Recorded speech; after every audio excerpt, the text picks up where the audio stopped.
Hei, jeg heter Nina, dette mitt syrom, og velkommen til serien min, Ninas syrom. I dag så skal ikke episoden handle om søm. I dag skal jeg ta for meg noe som jeg har fått veldig mye spørsmål om, og det gjelder kuttemaskiner. Mange kaller det vinylkuttemaskiner, men saken er jo at det er generelt en kuttemaskin som kan kutte. Vi har en flott butikk i Norge som heter Kreativ Shop, som har nettadresse kreativshop.no, som har ønsket å sponse denne episoden.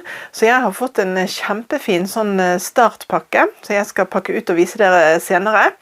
Og dere som er medlem i Ninas syrom inspirasjonsgruppe på Facebook, vil i perioden som angis få faktisk 15% rabatt på absolutt alt av vinyl i nettbutikken, inkludert de allerede lagete startpakkene. Så det her er jo kjempehyggelig. Ok, min historie med kuttemaskiner er faktisk at for 10 år siden, temmelig nøyaktig 10 år siden på datoen, så kjøpte jeg og en venninne hver vår Cameo, Silhouette, Cameo heter den. Den gangen så var det ikke noe tall på det, så selv om det var eneren så het den ikke en, for det var ikke noe annet enn den. Og det var veldig fascinerende å kunne kutte i forskjellige materialer og bruke til forskjellige ting, og det har jeg gjort nå i 10 år. Jeg har ikke det som hovedhobby, så jeg bruker min kuttemaskin for å gjøre mine andre hobbyer enda gøyere. Så jeg har jo laget masse merkelapper tilbake i størrelseslapper på klær, og vinyltrykte klær, invitasjoner i papp og papir, og stensiler for tekstilmaling, og jeg har tenkt å vise dere litt av dette. Dette er ikke en instruksjonsfilm i hvordan du bruker denne maskinen eller andre maskiner, men det er en film som jeg håper vil gi deg litt informasjon om hva en sånn maskin er og kan, og så kan du bli inspirert og se om det er noe du ønsker å utforske videre. Hvis du kjøper noen av disse maskinene fra Kreativ Shop, så vil jeg anbefale, de har en helt egen Facebook-gruppe for kundene sine, og der er det veldig mye god hjelp å få. Så hvis du som sagt kjøper maskin der, meld deg inn i gruppen. Du kan også melde deg inn før du kjøper maskiner og utstyr, og så stiller du spørsmål, tekniske spørsmål stiller du der. Dette kommer ikke til å bli en kuttemaskin YouTube-kanal. Dette er Ninas syrom med fokus på sy. Men da skal jeg vise deg litt. Så nå vil jeg vise dere en del av de tingene som jeg har laget tidligere. Så jeg kan jo begynne her med disse blå bilene, hvor jeg da har valgt en bil, og så har jeg skrevet inn et tall og kuttet ut, tatt vekk overflødig materiale, og dermed så har jeg da merkelapper til å stryke bak i plagg for størrelse. Og det er viktig med de tingene som skal på klær, så må det speilvendes. Jeg skal vise det når vi kommer til det. Det samme her er laget noen røde, og da blir jo plaggene veldig fine med sånne størrelsesmerkelapper, og på mange tidspunkt, i hvert fall for meg selv, så har det vært lurt å ha størrelsesmerkelapp i, fordi at jeg rett og slett glemmer hvilken størrelse jeg har sydd. Sånn er det av og til. Her skulle det være karneval i barnehagen, og det var ønske om å være bjørnis. Da fant jeg en sånn fargeleggingsfigur på Bjørnis sin nettside, som jeg tok inn i programvaren, og der er det ganske greit å få, de kaller det treise, altså på en måte tegne av da, og så gjør det om til et design i stedet for en tegning. Så der ble det en bra genser til sønnen min. Og denne oransje genseren, der har jeg en lastebil som jeg har funnet i nettbutikken til Silhouette, og den nettbutikken den er rett og slett massiv. Så det er nesten sånn at det du ikke finner der, det er jo kanskje nesten ikke verdt å finne. Og det er veldig enkelt. Veldig ofte når du kjøper sånne maskiner, så følger det med et gavekort til den nettbutikken, og så har du en konto der inne med de pengene på, og så kan du velge design som da blir lastet ned i programvaren din og er lett tilgjengelig. Husk at hvis du lager ting for salg, så må du sjekke i i den nettbutikken hvilken lisens du kjøper det med. For da kan du kjøpe til privatbruk, eller du kan kjøpe for salg, mener jeg å huske. Så det må du sjekke. Og det er jo også viktig, sånn som med den bjørnesgenseren, at det kan jeg lage til karnevalet hans, og så blir det brukt da, men jeg kunne ikke laget det opp og så holdt på julemessen til huslivslaget. Det er ikke lov. Her er flere design, men her er forskjellige typer vinyl. Og denne vinyl det er fra Creative Shop, noe som jeg har kjøpt tidligere. Så var det karneval igjen, og da ønsket han å være byggmester Bob, så det var faktisk første gang jeg la sånn flere lag med vinyl oppå hverandre. Da gjorde jeg jo det samme igjen, jeg fant denne B-en på nett og tegnet den av inn i programvaren. Og så sydde jeg jo, det er jo verdens enkleste vest å sy, det er bare et gensermønster som jeg har klippet opp foran, og så satt kantbånd på i stedet for å sy det som en genser, og utringet ermene litt grann mer. Hvis dere ser den gule hjelmen også har fått på seg en B, og det er jo i sånn type skiltvinyl, så det kalles, eller sånn vinyl da, så du enten kan ha på vegg, eller på litt mer som permanent. Så han ble veldig fornøyd, den vesten var i bruk i hvert fall et helt år. Og så har jeg laget jakker til alle damene i korpset som jeg spilte i. Og der ville vi ha en ugle med noter, og da fant jeg jo en fil på nettet som jeg kjøpte med lisens. Så det er sånn som jeg kan gjøre, og så har jeg fått logoen til korpset. Og da er det på en måte bare å få det kuttet ut og tatt av og få det presset på. Og det med å få det presset på, det skal vi snakke om litt senere. En venninne skulle på superheltfest, så da kom hun med en svart t-skjorte som jeg bare laget en logo på. Og her er litt andre ting som jeg har laget da i papp. Og jeg har også faktisk i sin tid så kjøpte jeg et sånt sett for å lage stempler. Så hvis dere ser så er da både det navnet Vinterkos og den kanten rundt, den er da stemplet, den blå kanten. Og så har jeg da kuttet ut på utsiden. Og disse kakaopinnene da har jeg bare laget egentlig bare en mal inn i programvaren. Og så kuttet den ut så mange som jeg trengte. Så kuttet jeg de hvite for seg og de fargete for seg, og så limte jeg de sammen. Ja, et babynest som fikk navn på seg. Det ble veldig koselig. Vi fant ut at til en senere anledning så burde ikke vi tatt navnet rett på nestet. Vi burde laget et løst laken oppi der, for det kom flere barnebarn til hun som skulle ha dette. Men det er jo sånn man gjerne tenker på etterpå. Og her ser dere jo litt av prosessen som jeg har holdt på med. Her merket jeg noe nett som jeg ga vekk i sommergave i barnehagen. Så har jeg jo da laget en del sånne skilt til å henge på veggen, og for å være helt ærlig, akkurat dette her, den plexiglassplaten her, er bare en sånn vinylplate fra Europris, og utrolig nok så holder den fremdeles, og noen sånne avstandsstykker som jeg hadde kjøpt på eBay, men nå er det mye lettere å få tak i. Den gangen jeg holdt på med dette her, så var det ikke enkelt å få tak i Norge, men nå har butikkene tatt inn så mye at nå er det på en måte greit å få tak i det du trenger her i Norge. Så det er ikke dumt, og kan anbefales. Jeg har faktisk tidligere laget en film om hvordan jeg tar vare på BH-mønsterdelene mine. Og det er akkurat ved å gjøre dette, at jeg har tegnet de inn i programmet, jeg har skannet de, tegnet de inn i programvaren, og så kutter jeg de ut i papir når jeg trenger de på nytt. Fordi at denne maskinen skalerer ikke mønsteret. Jeg passer på å tegne inn en referansefirkant, sånn at jeg vet at jeg har en firkant på 4x4 eller et eller annet, sånn at jeg kan måle det i programvaren, og da vet jeg at mønsterdelene også blir riktige. Så det er jo faktisk en måte å så skrive ut et mønster på, og så ta det inn i programvaren. Og i stedet for kniven så kan du sette andre ting der, som for eksempel en kulepenn. Og det også har jeg gjort i forbindelse med å skrive invitasjoner til en bursdag, hvor kartongen var så tjukk at jeg ikke fikk det i printeren i skriveren vår. Da la jeg det inn her, og så satte jeg kulepenn oppi holderen, men da trenger du en egen sånn spesialholder for å sette penn i. Men det er absolutt veldig mye å få tak i til dette her. Dette er stensiler som jeg har laget. Jeg har altså tatt lamineringslommer, revet de i to, Og så dette halve lommen. Den altså ikke gått gjennom noen lamineringsmaskin. Og selv om dette veldig tynt materiale, så det ganske sterkt, og det fungerer kjempebra som stensil hvis du har lyst til å prøve tekstiltrykk med maling. Alle disse her forskjellige designene her, det sånne ting som jeg har funnet i denne silhuettbutikken. Og sånn som for eksempel denne hjorten her, da har jeg jo selve hjorten et sted her. Så den har jeg også tatt vare på. For det du gjør, det at du bruker en sånn ramme, så det blir på en måte en slags silketrykk light. Den rammen en billidramme kjøpt på Jysk, tatt av lerretet, festet på silkeorganza, og så teipet på med gaffateip.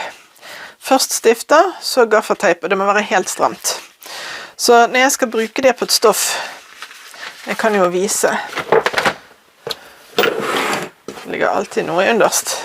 Hvis jeg skal bruke det på stoffet her, så legger jeg altså først motivet mitt på.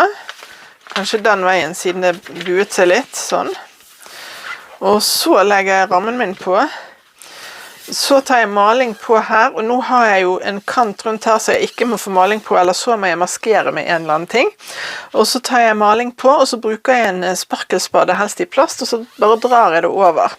Og når jeg gjør det da, så får jeg maling i området her med hjorten, og dermed så får jeg en hjort på bildet mitt. Jeg synes det en veldig gøy måte å så jobbe med tekstiler på. Så dette var et motiv som lå i silhuettbutikken. Det noen bjørkestammer, synes jeg det ser ut som da. Men det jo litt øving, så dere ser det jo ikke alt jeg har fått til like bra, for sant? Jeg har sikkert ikke hatt samme trykket. Jeg har prøvd litt med bare hjorten i seg selv, og rett og slett ta maling på hjorten, og så trykke opp på hjorten. Her noen fugler som jeg har prøvd med litt sånn gullmaling.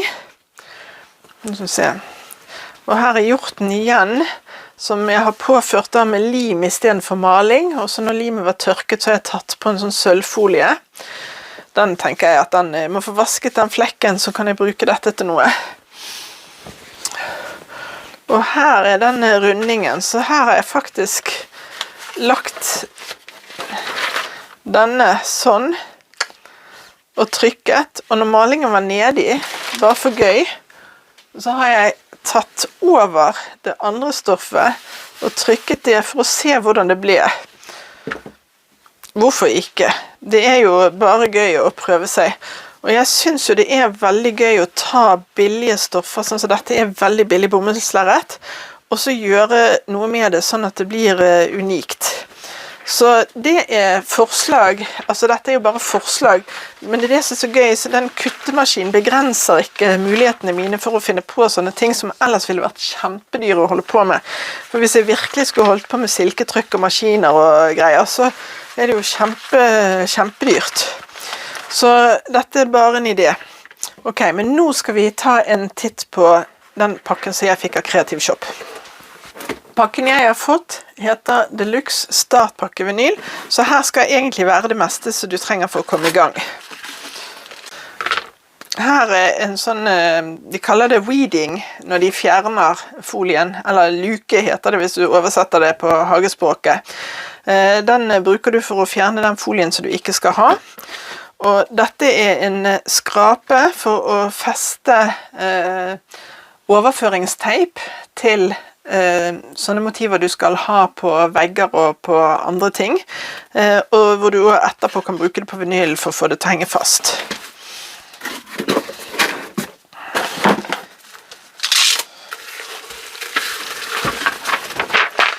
Og her veldig fint hva som følger med i pakken. Og ikke minst, denne må du ta vare på hvis du kjøper en sånn pakke. Det står hvor mange grader og hvor lang tid, og om du skal ta av folien varm eller kald. Så for eksempel Caesar Film Easy Weed skal påføres ved 150-160 grader i 15-20 sekunder, og du skal ta den når den varm. Ok, men la oss åpne pakken og se. Jeg vet nesten ikke om jeg kan åpne en så fin pakke, jeg. Jeg får beholde hjertet, kanskje.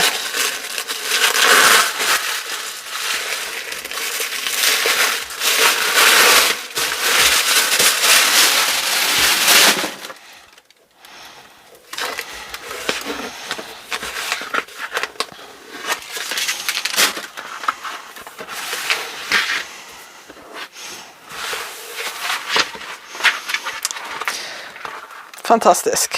Her er overføringsteip.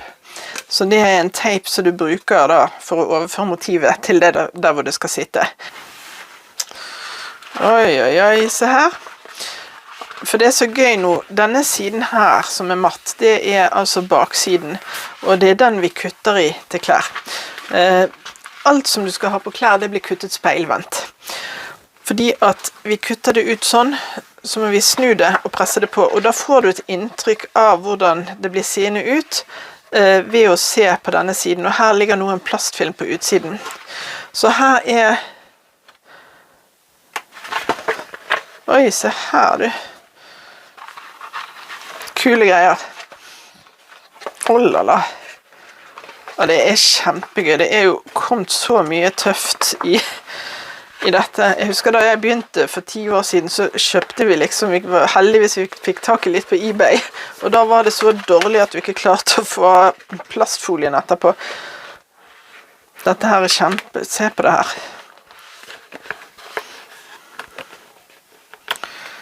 Alle disse er til klær, og disse, som heter Oracle, de er sånne skiltvinyler.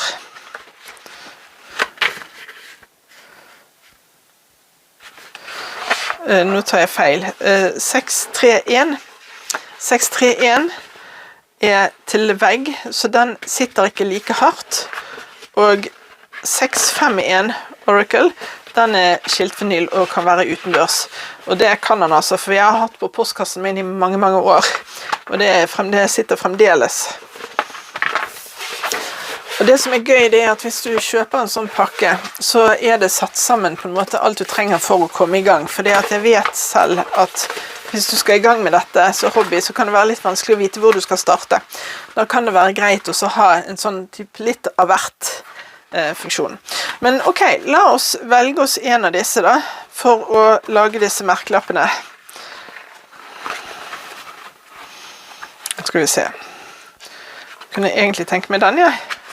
Det var litt blå. Sånn.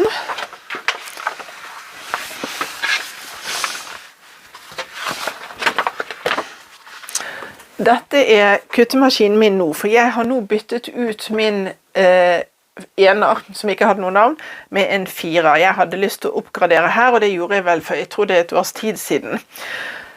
Den er elegant i designet, synes jeg. Her går det som skal kuttes inn. Du kan kutte på 2 måter. Du kan enten ha det du skal kutte på denne matten som har lim på, og kjøre matten inn med det på. Fordelen med å gjøre det med matte, det er at den er veldig stødig, og hvis du har små biter av medie som du vil kutte i, så kan du få limt det rundt omkring på matten. For hvis du alternativt ønsker å kjøre inn ruller med vinyl for eksempel, så kan du gjøre det, men da må du ha en god bredde for at det skal festes. Du kan også med den innebygde,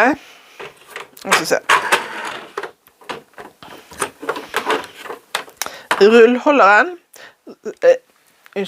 med den innebygde materen kan du også mate inn ruller med medie, så fremt du har riktig bredde her.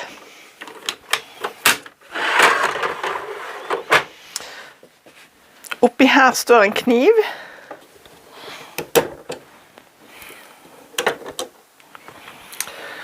Og den er spesiell, for dette er noe som de kaller en autoblade, eller autojusterbar kniv. Så den vil stille tykkelsen på det ørlille knivbladet, dere ser det ikke engang her i midten, den vil stille seg automatisk når jeg velger hvilket medie jeg vil kutte i på PC-en. Så knivene som jeg har brukt før har ikke vært autoblade, da har jeg satt de nede i et hull antagelig her, og så har jeg skrudd til jeg kommer til riktig tall. Så akkurat nå så ser jeg dette, at innstillingen her så står den på 2. Og det er fordi at når du skal kutte forskjellige medier, så skal den ha forskjellig dybde. Så medier med en plastikkbakside, de skal jo gjerne ikke kutte så mye som papir hvis du skal kutte helt gjennom. Ok, så hvis jeg skal bare lage meg merkelapper nå, så kan jeg jo hente inn bilder fra nett og sånn, men jeg kan gjøre det mye enklere. For eksempel her så ligger en del forhåndsdefinerte symboler. Så la meg for eksempel si at jeg vil ha en stjerne. Da lager jeg bare den her et sted, og jeg drar den inn på matten min. Jeg ønsker at det skal stå 134, så jeg klikker på tekstsymbolet, og så skriver jeg bare 134 her et sted. Og dere ser jo det at stjernen min nå er alt for stor i forhold til teksten, så jeg prøver å klikke på stjernen og skalere den ned, sånn at den passer bedre på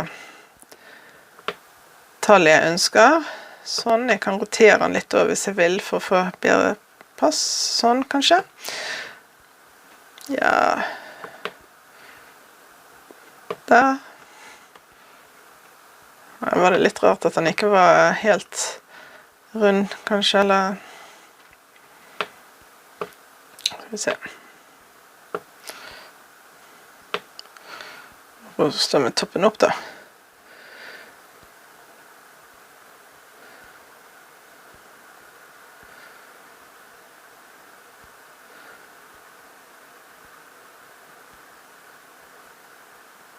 Sånn.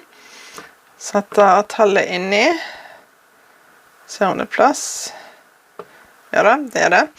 Nå ønsker jeg å gjøre dette mindre. Men jeg vil gjøre det mindre sammen, så det jeg gjør nå. Nå har jeg 2 elementer her. Jeg har teksten, og jeg har figuren. Og dette er kuttelinjer. Det er ikke vanlige tegnelinjer, så dere ser det at tallet her nå er doble, fordi at der skal jeg jo etterpå få tatt vekk det som er inni, for at vi skal kunne se det. Men nå grupperer jeg det, så jeg høyreklikker på det, og velger Group. Og nå, hvis jeg snur på den nå, så snur jeg på hele. Ser dere det? Så nå er dette ett objekt. Mye lettere å jobbe med. Så tenker jeg at den sier at den er 6,5 cm i begge retninger. Det er kanskje litt i overkant stor for merkelapp. Så kanskje hvis jeg var nede i, ja, jeg vet ikke, 3,5, ja. 4 cm da, noe sånt. Jeg ser det altså på skjermen her, når jeg drar den større og mindre. Men jeg gidder jo ikke kutte bare én når jeg går i gang, så jeg kopierer denne, og det kan du bruke fra en sånn copy-knapp oppe i menyen, eller Ctrl+C. Og så bare limer jeg inn, og legger de på rett rekke og rad. Og her mener jeg jo egentlig nå at det har kommet en funksjon som, hvis du vil ha mange, så fyller han siden for deg. Men det er ikke så veldig farlig for meg. Jeg skal egentlig bare ha nok til noen plagg. Og her kan jeg godt legge de litt sånn mot hverandre. Jeg limer inn et par til. Og jeg skal bare si at nå er jeg på en eldre PC her hjemme, så det er ikke sikkert jeg har den nyeste programvaren her heller. Når det gjelder programvare her, så kan du altså, den billigste, enkleste versjonen, og det du trenger for å komme i gang med å kutte, den er gratis, og så går det an å kjøpe tilleggsversjoner. Og det skal jeg også si at det har jeg gjort, for jeg synes den programvaren var så nyttig til andre ting også. Så jeg har den som heter Business Edition.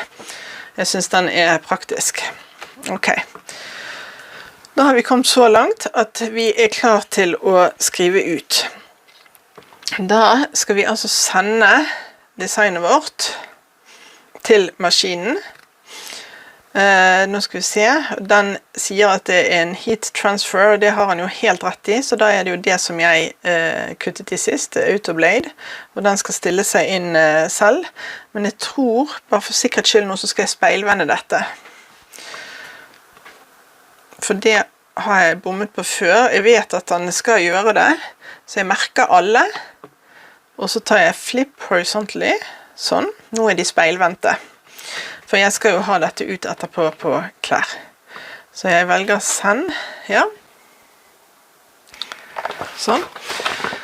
Så det viktig å huske på det, at den siden du nå skal kutte i, det den matte, altså det som fremstår som baksiden, og som faktisk baksiden. Så jeg gjør den klar.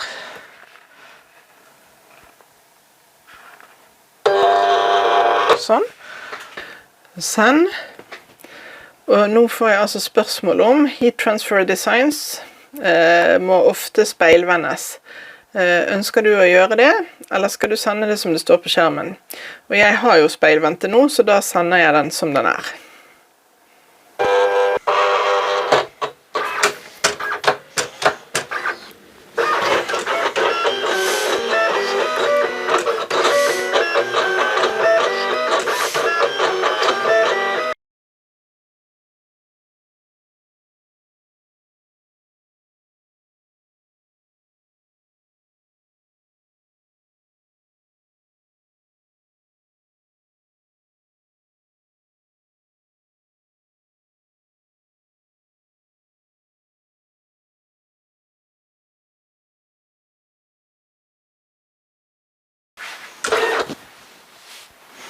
Sånn, da sier den at den ferdig. Jeg sparker den ut. Da liker jeg å ta en papirsaks, eller en annen saks. Og så klarer jeg å skimte nå hvor den har kuttet, så jeg kutter meg bare i rett linje bort her. Og så skal vi begynne prosessen med å luke. Da prøver jeg å få tak i en del av den vinyl som liksom her. Og veldig ofte da så kan jeg jo dra liksom i store trekk av.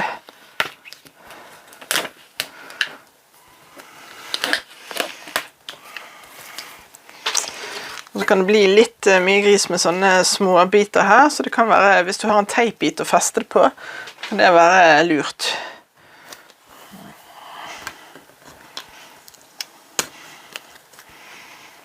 Sånn. Nå trenger ikke jeg gjøre dette med alle for at jeg skal se det, men jeg skal ta en helt frem.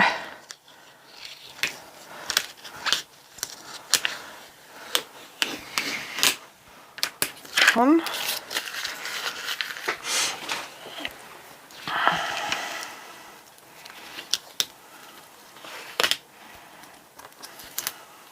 Ja, hvis vi lar det være med det. Og så tar jeg en av disse, og så tar jeg frem, og da klarer jeg nå også å skimte konturene av ett-tallet, så jeg luker meg forsiktig ned her, og får trukket vekk den. Så ser jeg tretallet der. Men det greit å gjøre dette med litt godt lys, altså. Og så får jeg luket vekk den. Denne var veldig lett å luke. Og så skal jeg ha et 4-tall her.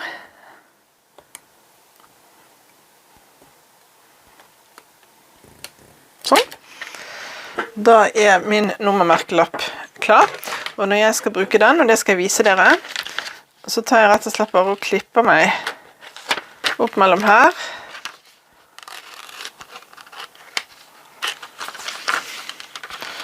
Og mellom så her. Og da den klar for å bli presset på. Og jeg pleier å da ha dette med enten bakepapir på, eller en plastlomme, så beskytter jeg baksiden. Men da viser jeg dere hvordan jeg stryker den på. Mange som syr bruker jo disse pressene for å lage tekstiltrykk, altså trykk til tekstiler i det som jeg kaller HTV, Heat Transfer Vinyl. Og for å få festet dette i klærne, så det 2 ting du trenger. Du trenger varme og trykk, ikke damp. Varme og trykk, altså et visst press. Så det jeg gjorde, det var at jeg fant en en brukt strykepresse på Finn. Og de av og til lett å komme over, fordi at å stå med et strykejern i kanskje opp til 30 sekunder, et minutt på område til område, det tar lang tid, og du vil fort finne ut at det en veldig tidkrevende prosess. Hvis du lager små design som passer akkurat under strykejernet ditt, så er ikke det noe problem, da er det jo bare ett trykk, og så er du ferdig. Så det jeg gjorde, det var det at jeg kjøpte denne, så er det jo veldig avhengig av temperatur for de forskjellige typene vinyl. Så jeg la inn steketermometeret mitt, og så satte den på maks og på bomull, og så sjekket jeg hva temperaturer jeg har der, så vet jeg hvilke temperaturer det er. Og det er lurt å sjekke når du kjøper vinyl, så at det står i beskrivelsen hvordan du skal påføre det, og så står det gjerne om det er hot peel eller cold peel. Og det betyr peel, altså ta av. Det betyr, skal du ta av beskyttelsesplasten når dette er varmt, eller skal du ta det av når det har kjølt seg ned? Og det har alt å si for et godt resultat. Så det leser du der hvor du kjøper vinyl. Hvis du sjekker kreativshop.no sine nettsider, så er det godt beskrevet i beskrivelsene under hver type vinyl. Det jeg gjør, det er at jeg presser alltid med bakepapir oppå. Du er nødt til å ha en beskyttelse mot den varmeflaten. Jeg tar av plasten i henhold til beskrivelsen, legger på bakepapir igjen, og så presser jeg en gang til. Da pleier det trykket å sitte, og på de tingene som jeg har laget til barneklær, da har det jo satt kjempegodt, så det har ikke vært noe problem, uansett hvor mange vaskerunder det har gått opp igjennom nå de siste årene. En annen ting som jeg har kjøpt, så jeg har vært kjempefornøyd med, og denne faktisk har jeg kjøpt hos Kreativ Shop, det er dette pittelille ministrykejernet. Dette er helt ideelt for disse her merkelappene som jeg viste, som jeg har bak i nakken. Og det kommer med en sånn holder, så du kan sette det i når det er varmt, sånn at det ikke er noe problem. Og for å presse, fordi at du må bruke litt trykk, så har jo jeg laget meg en sånn strykeplate. Det er jo bare en treplate som er trukket med stoff. Jeg kan linke den under hvis du vil lage det en sånn selv. For det som kan være litt risky business, det er å begynne med dette på strykejernet. Og begynne med dette på strykebrettet. Fordi at det er ikke sikkert at strykebrettet ditt over tid tåler det presset som du egentlig bør legge på. Sånn, da posisjonerer jeg den merkelappen der jeg vil ha den. Og jeg sjekker nå at den skulle på varm temperatur, 15-20 sekunder, og jeg skal ta plasten når den er varm.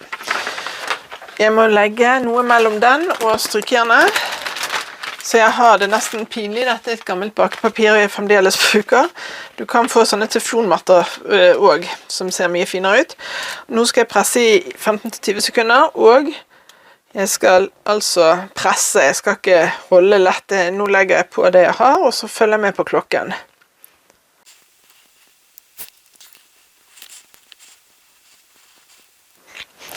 Sånn. Og så tar jeg av denne plastfilmen mens den er varm. Går som en lek. Se så flott. Så gjør jeg det en gang til.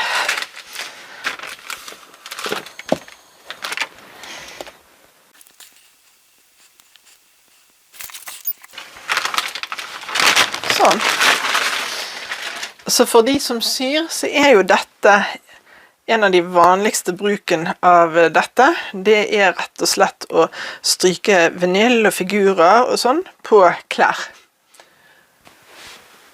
Jeg håper du syns at dette har vært en grei introduksjon til det med kuttemaskiner. Altså maskinen kutter det du vil han skal kutte som regel.